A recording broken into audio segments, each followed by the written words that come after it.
For me, it's a joy to be back in Grenoble. I spent many happy days at ESRF and CNRS. That period had an enormous effect on me because as an American accustomed to national facilities, I saw the enormous strength of the international facilities, ELL and ESRF. And indeed, I had hoped to spend most of my talk on international facilities. Between the time that I sent in the abstract, though, and now, it's become apparent that there is a much more troubling and important topic with which I have to deal, and that is the scientific relationship between the United States and China, although you will face the same issues, I suspect, that we are facing. So let me begin with that. What happened is it became clear that there were several in the government of the United States who intended to restrict scientific interactions between the United States and China. And that view, that goal, is motivated partly by the view that the United States is the dominant scientific and technological power in the world, and that China is stealing our science and technology. When you look at it another way, though, you get a different picture, and let's start with that. The questions I'm going to ask is it wise to limit university scientific collaboration with and educate Chinese nationals? That would be the first, but I hope to have time to end up with how we govern next generation multi-messenger, large-scale international facilities. So this talk is primarily on international science. Let's take a look. This slide is sort of surprising if you haven't seen it at first. What it shows is the fraction of what the world spends on research and development associated with the 3 regions, or 4 regions. And what you can see is that as of 2015, the region of the world that was spending the most on R&D is not the United States or Europe, to which we were accustomed, but Asia. And that has big implications. The next slide shows expenditures on R&D by individual countries. The top black line is the United States. That line that's coming up here is China. And what you can see in that curve ends, unfortunately, in 2015. By now, China's expenditures on R&D are roughly equal to those of the United States. This is an interesting slide. It shows, indeed, that the United States dominates technology in many ways. This is the amount of money earned from high-tech manufacturing industries. The top line is the United States. That curve that's coming up, I think I'm partially colorblind, but to me it looks yellow or orange, is China coming up there. And again, it ends in 2016. They're coming very close to the United States. When you look at scientific articles, the EU dominates by far. That's that top curve. The next curve, I think, is the United States, but you see China again coming up and crossing over the United States in scientific and publications. what I wanted you to see from all of this is that the U.S. is probably still the strongest scientific and technological nation, but first of all, many other nations make very significant contributions, and that China is on a path to becoming a major scientific and technological power. That's thing one.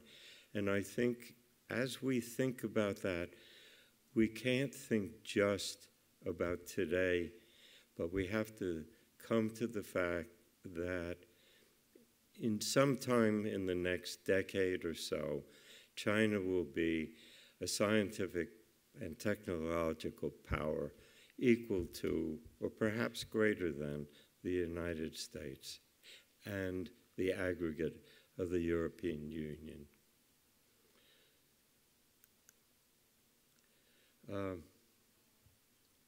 See, now I need to put on my glasses.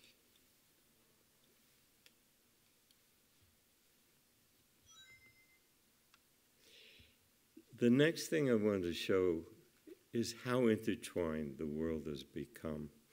What this slide shows is the fraction of scientific articles that involve collaborations among scientists that are at different institutions. And the important thing for this talk to see is that that gray bar on the right that shows that now over 20% of scientific and technological articles involve collaborations with collaborators in different countries. And that's not surprising. The internet and ease of travel have made that very easy. This slide shows that curve sort of broken down by country. And what you can see is that for the United States, almost 40% of the scientific articles that are published in recent years, 2016 being the last, involve collaborations with people in different countries. And there is good reasons for that. I mean, now, with the ease of communication, scientists want to collaborate with the best possible people, the people that make it possible for them to do things that they couldn't do otherwise. Collaboration is just an important part of good science. Who are the collaborators of the Americans who are collaborating with different countries?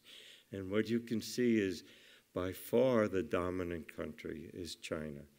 So US-China scientific collaborations are an important part of US scientific life. Of course, EU dominates if you collectively, and that's not surprising.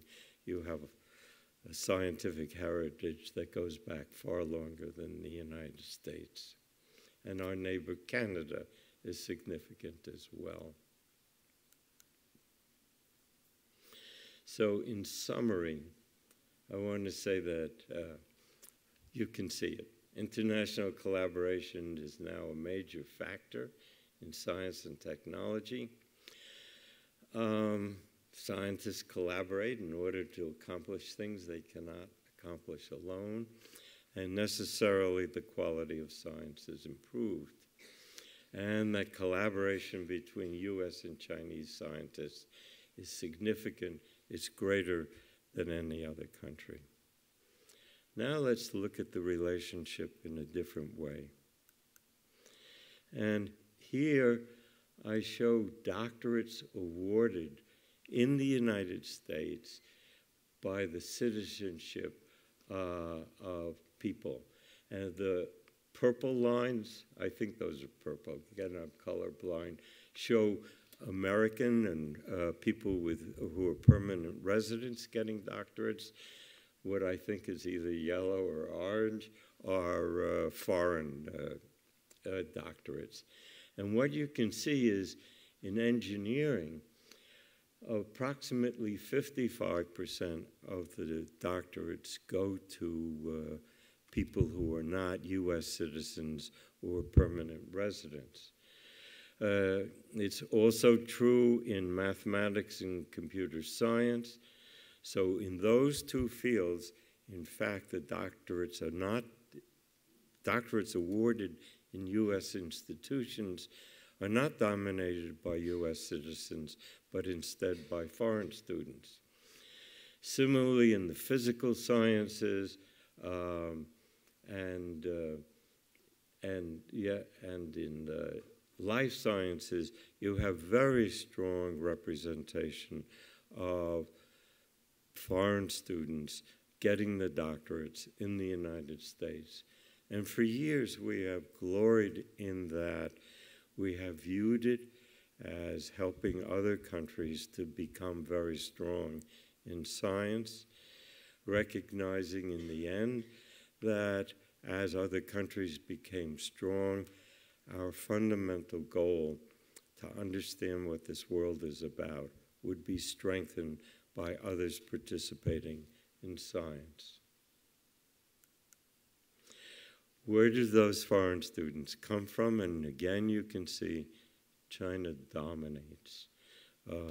India is very strong, but China accounts for approximately half of the doctorates awarded to foreign students in the United States. It's also interesting to see how many of those students getting doctorates remain in the United States after they get their doctorates.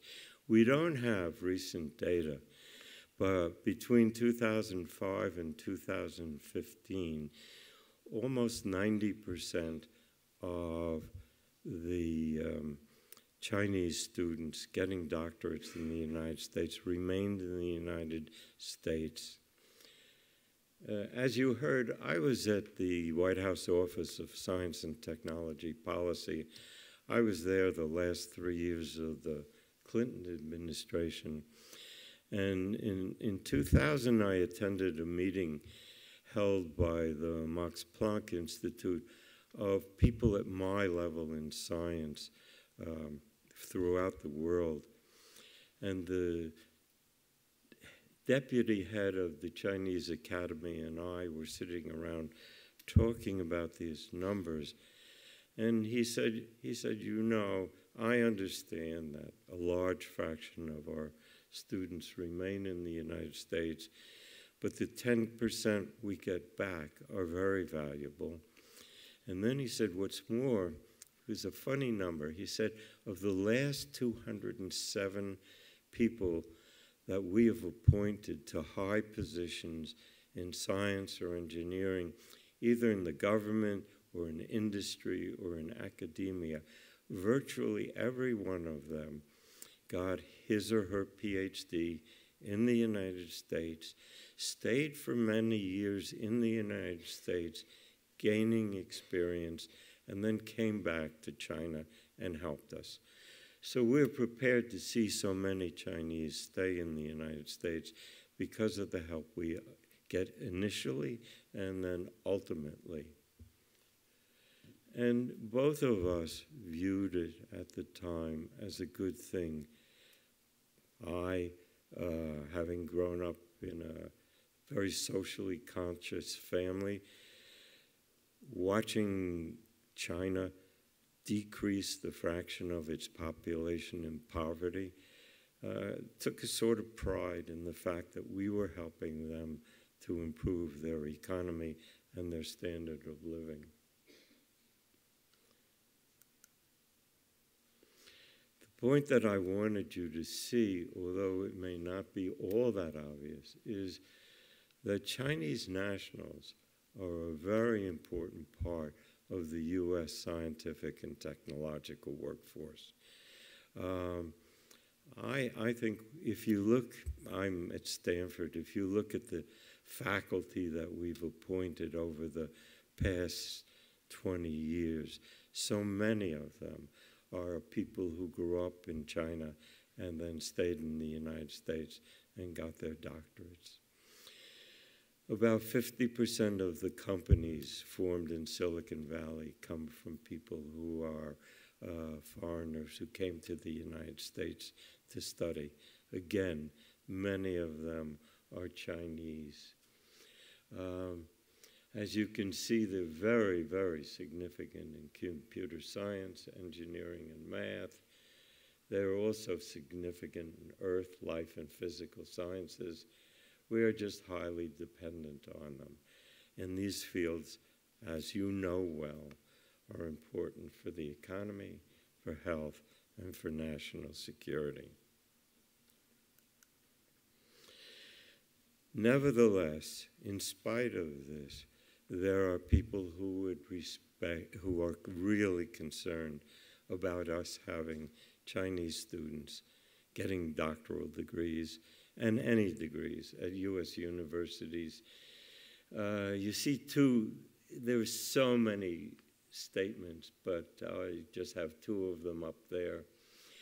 The FBI director, who has been particularly active in this expression of concern about Chinese students, said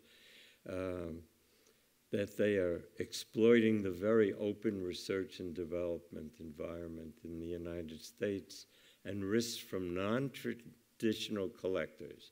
That means not normal spies, especially in the academic setting, whether it's professors, scientists, or students.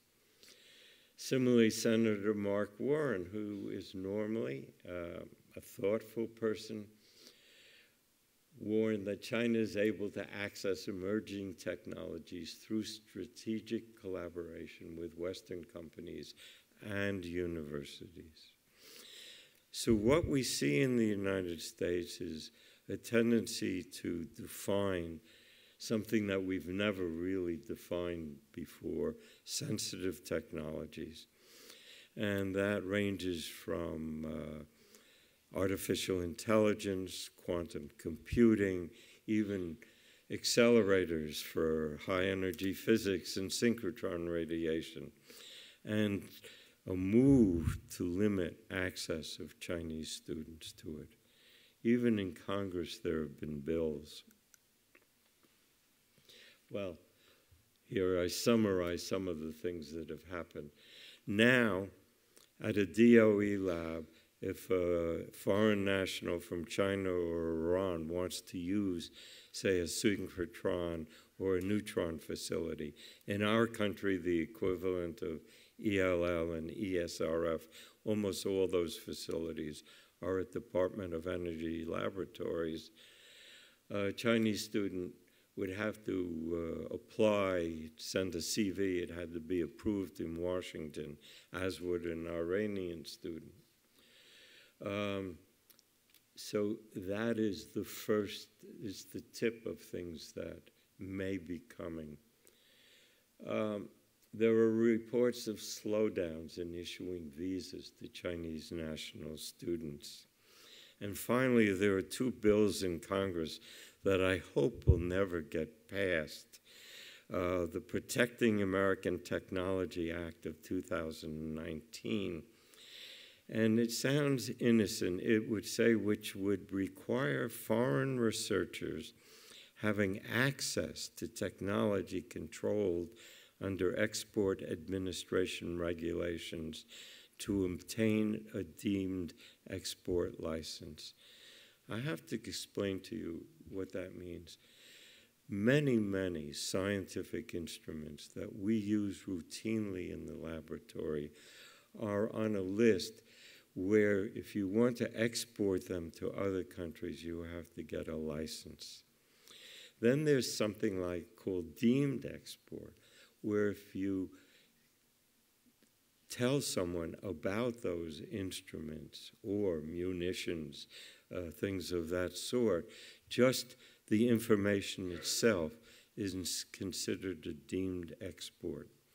If this bill passes, we will have to lock up laboratories that contained instruments on the deemed export list and certify students that are allowed to use them. It would completely change the nature of American research universities. What we pride ourselves in so much is the openness of our laboratories and the availability of our equipment to all students who come, no matter where they come from. It's a major thing that seems innocent, but it could have enormous impact.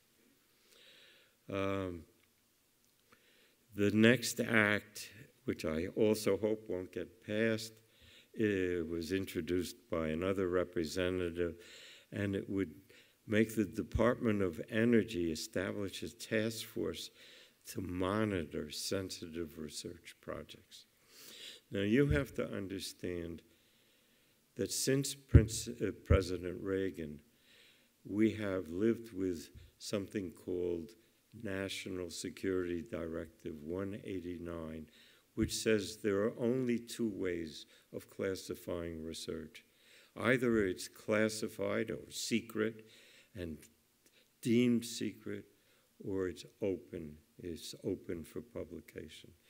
This would introduce a third category, sensitive research, and it's research that a lot of my colleagues do, be it on accelerators or quantum computing or artificial intelligence or many other things, GPS, things of that sort.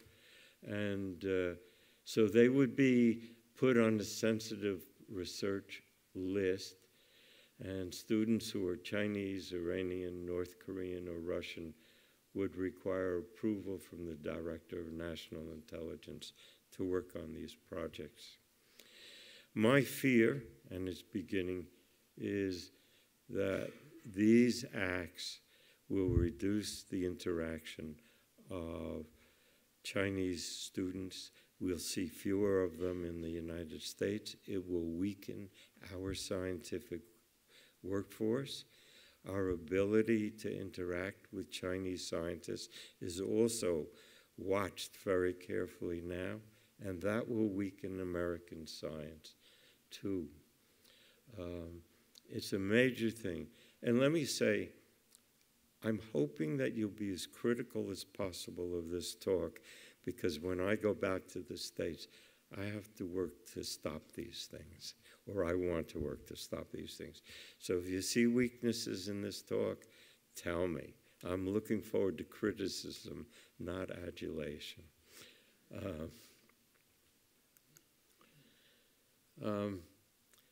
You can understand the United States concern since the Second World War, actually before.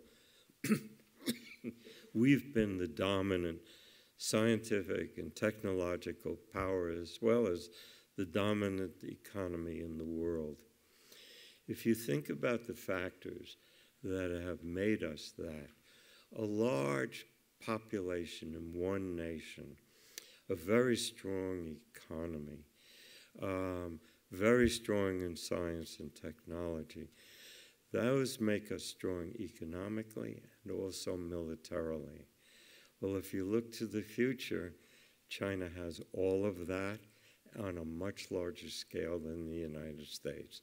A larger population under one national control, what will become a larger economy, and what is soon to be at least a comparable science and technology endeavor.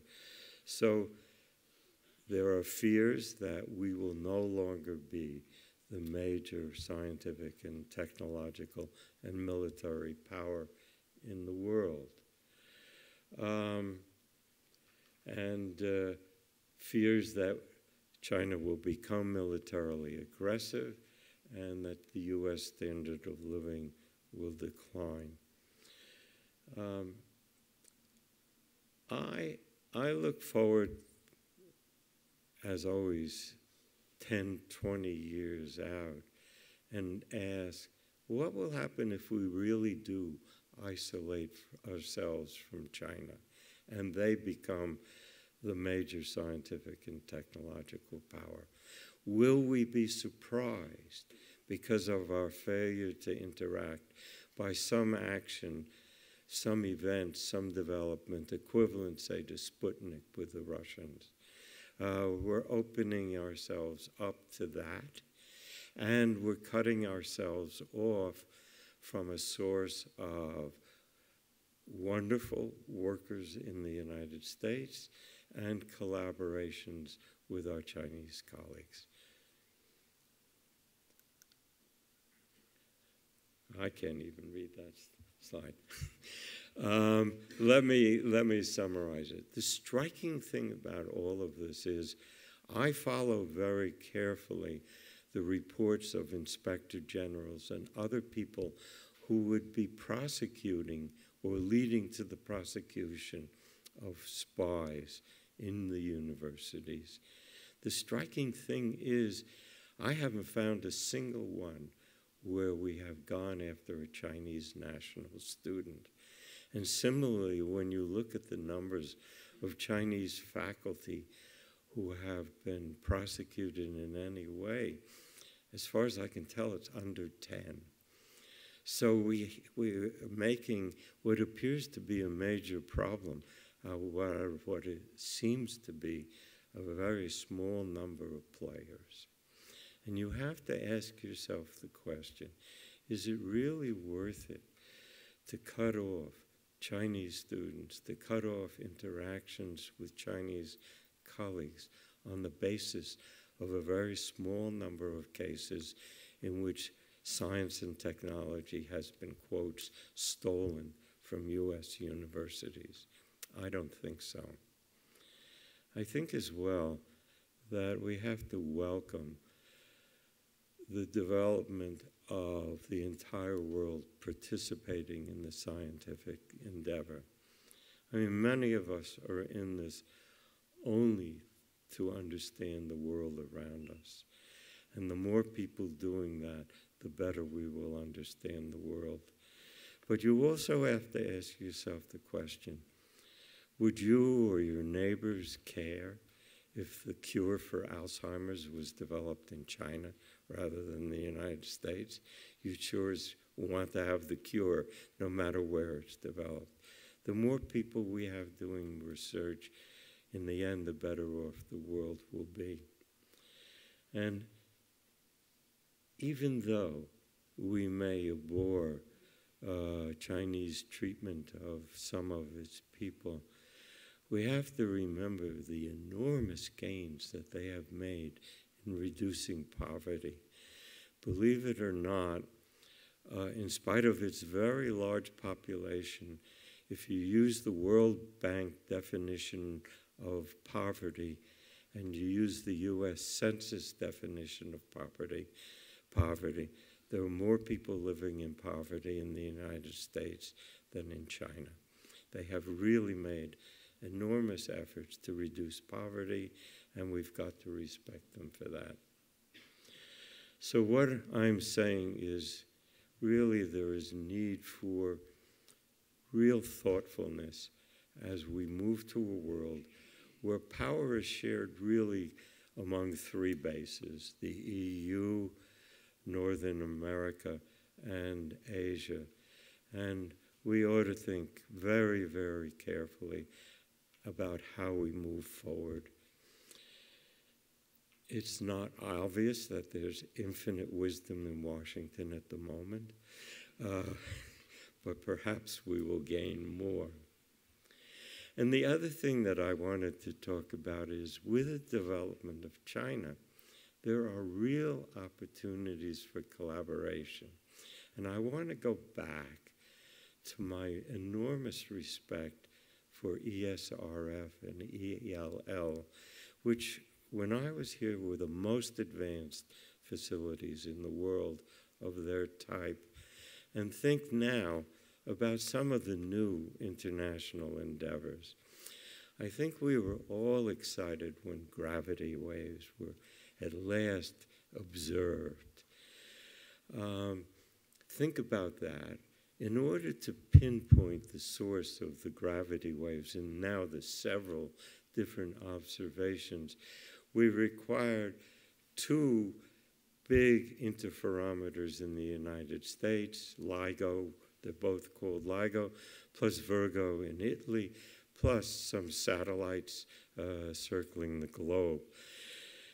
We're entering an era where international facilities are not located in one place like Grenoble or now in Lund with the spallation-Newtonian source, the European source, but rather are spread around the world. And the people who do gravity wave work are already thinking about the next generation of gravity wave detectors, and I hope that's what's shown on the next slide.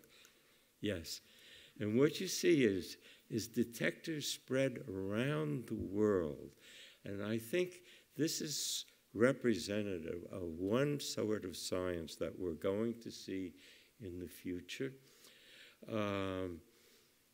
And we want, in order to pinpoint events around the world, and depending on who's facing what at any given time, we're going to want detectors spread around the world, including China, and indeed China has plans for a gravity wave detector. These things are really expensive. I don't know if you can see the scale, but that's an interferometer at one of the LIGO sites. And you can see that each arm of that interferometer is 4 kilometers long. What you can't see is that each arm is just packed with instrumentation. It was a very sophisticated experiment requiring fantastic vibration control and things of the sort. So the 2 American facilities cost about $1 billion. They want the next generation to be twice as long, and you're starting to get into money that's difficult for the United States. It will be difficult for any country in Europe alone, and it will be difficult for most Asian countries alone. So what we're going to see are collaborations to build each detector, and then we'll have to have a collaboration of collaborations in order to have these devices work together. I summarized it here. Again, we look to Europe for an example of what you can do internationally, because what we need is an international agency that can coordinate these various detectors around the world, bring people together, collect the commitments, and that is exactly what the European Research Infrastructure Consortium does here in Europe. We need an international analogy to that, to ERIC. And I'm hoping, among other things, when China becomes a secondary issue, to focus on that. And I have to say here that I'm really indebted to a colleague at Caltech, Gary Sanders, who has done most of the thinking about how these international spread out collaborations will develop. My last line says, this is not limited to gravity wave science. Remember the image of a black hole. Again, you had detectors around the world doing them. And again, we are looking to a next generation with detectors spread around the world. And my final example, I think, is NEON. NEON is a national ecological observatory network, and what you can see are the sites of observation towers where the ecology of the region is studied in many different ways. There are many different detectors on these sites. Well, ecology is not a national phenomenon, it's an international phenomenon. And already other countries are thinking about joining this network. So it's not just the physical sciences, but it's many other sciences that will have to deal with these spread out arrays. I thought I'd just show you a picture of one of these towers, and the next slide lists all the different kinds of measurements that are being taken on it. So with that, I think I'll stop my talk and hopefully get your questions, but also your criticisms. Thank you.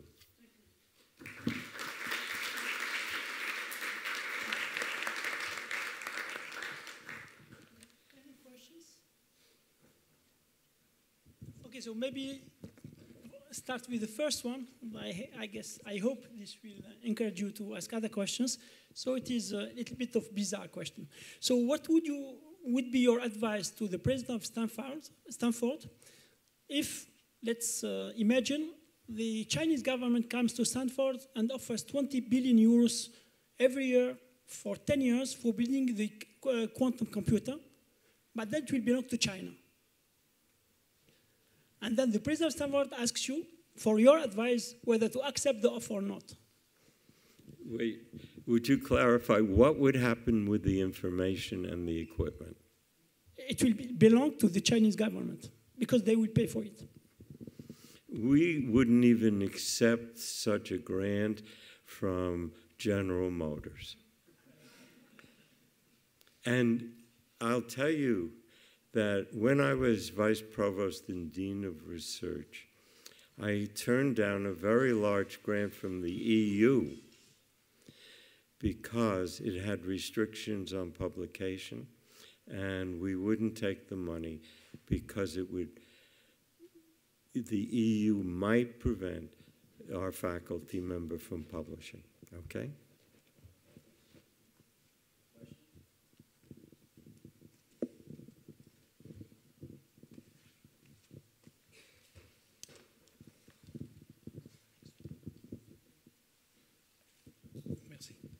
Hello, thank you for this talk.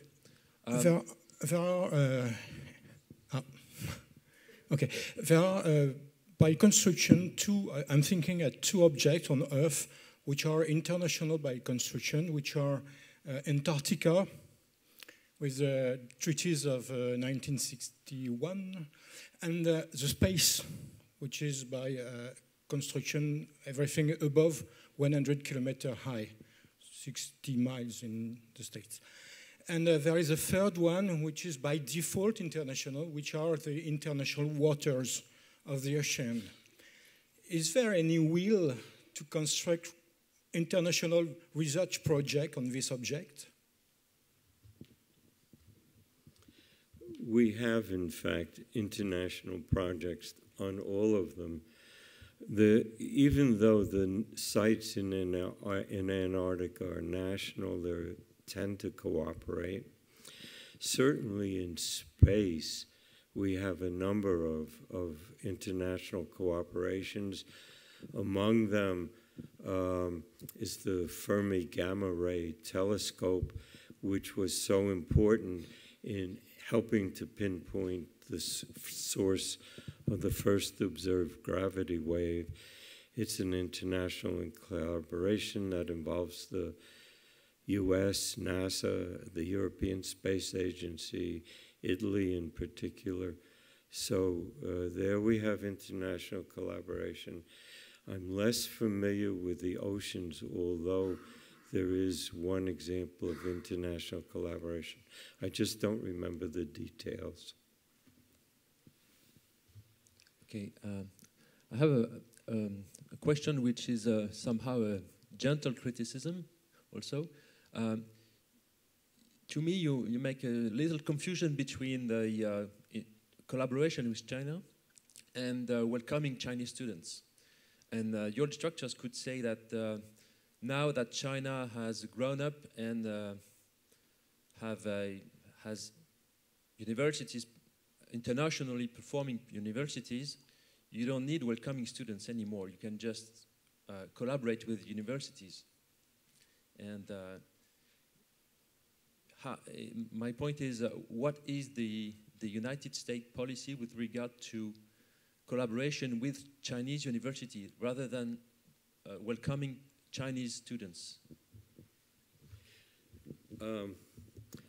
What we're seeing, we don't have an official policy. What we're seeing is, how shall I put it, harassment of some Chinese American scientists who are cooperating with Chinese scientists in China, okay? That's what we're seeing primarily. We're seeing, I know of 4 people who have been prosecuted. They've been prosecuted under very special terms. They had grants. They were Chinese Americans, faculty at American universities, who had grants primarily from the National Institutes of Health, and in addition had grants from China, and they failed to declare their grants from China. So they've been prosecuted under very special terms of failing to state their grants from other countries, whereas when you apply for money to a government funding agency, you're obliged to list all of your research funding, okay? But it appears more as a non-stated policy of harassment. Yes. I have a question that will reverse the first one a little bit to probe. So here comes the Chinese entity promising whether it's 20 million or 20 billion a year for 10 years. And the condition is not as the first questioner posed, but they would be saying, we're just promoting blue sky research, any results, any publications, anything that comes out of it should and ought to be globally available, and we're prepared to fund this. Allow free flow of students, both Americans to the US, to China, and Chinese to the US, and so on. How would you react that way if it was opened up along those lines? Again, I was the Dean of Research for 3 years, and I would accept any research money where there were no restrictions on publication or intellectual property for us or the students who could participate in the research. Those are the 3 principles that are most important to us at Stanford and most other American research universities.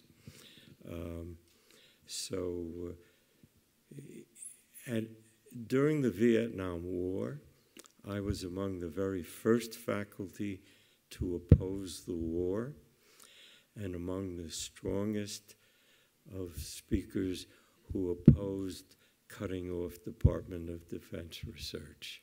So I was both strongly opposed to the war, and you wanted to keep the university open for all types of openly publishable research.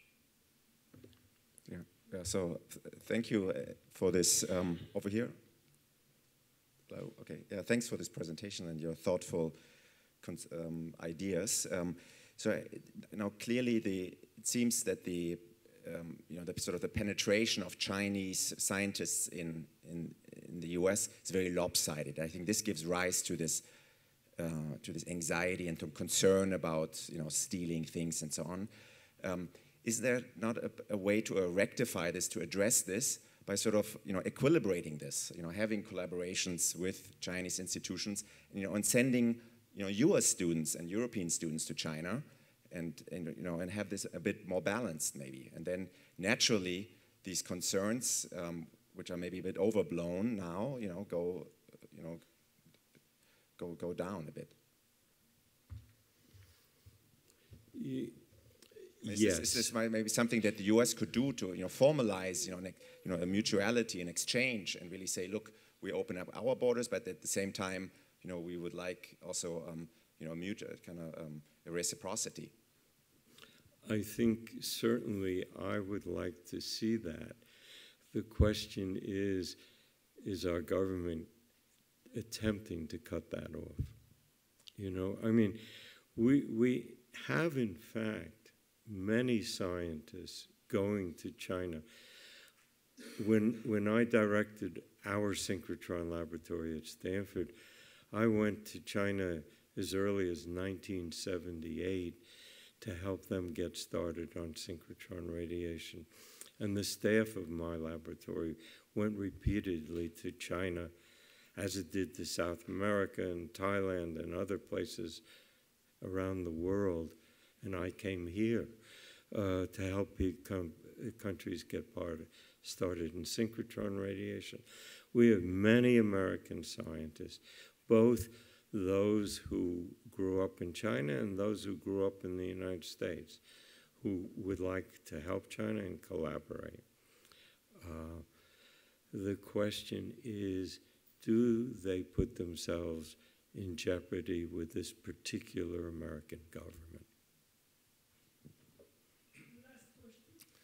Yes, no one is concerned by the amount of collaborations between the US and the European Union.